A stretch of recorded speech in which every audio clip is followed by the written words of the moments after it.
Good evening, League. Before I get to last night, a small confession. The league servers told me no today. Standings, matchup scores, box lines, all of it came back forbidden. 21 weeks of numbers, and today the numbers simply declined to exist.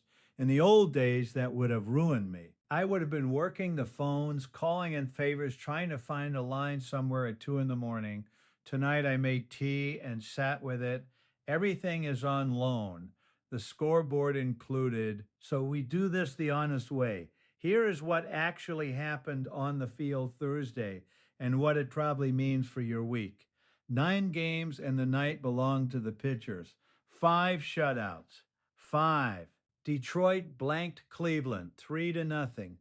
Boston walked into Toronto and hung a 7-0 on them.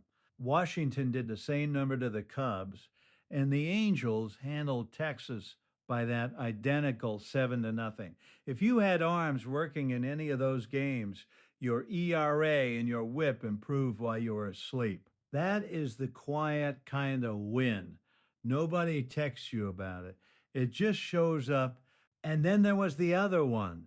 Seattle won, New York nothing. 1 run. The Yankees went 9 full innings and could not scrape together a single run in their own building in front of their own people, with all that payroll standing around in the dugout looking expensive. I have spent years on my equanimity.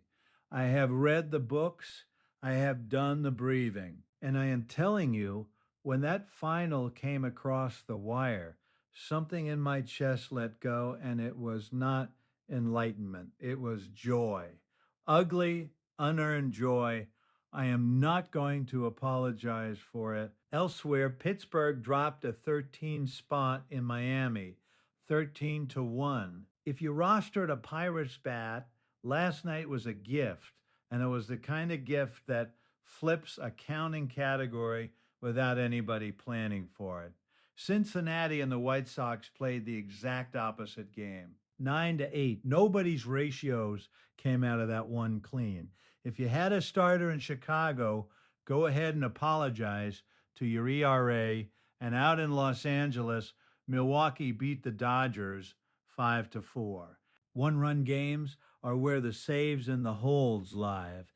Anybody chasing NSBH got a real leverage inning out of that.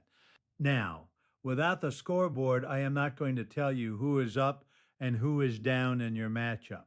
I would be guessing, and guessing is how I used to lose things I could not afford to lose. What I will say is this: a night with 5 shutouts moves the ratio categories a lot further than it moves the counting stats. If you were trailing in ERA and whip, you may be closer this morning than you think. If you were ahead, do not get comfortable. As the Buddha said, it ain't over till it's over. We will have standings and matchup numbers back when the numbers decide to come back. Until then, set your lineups, check your probables, and try not to refresh a page that has nothing left to give you. This is Roger. May your streamers stream and your closers close.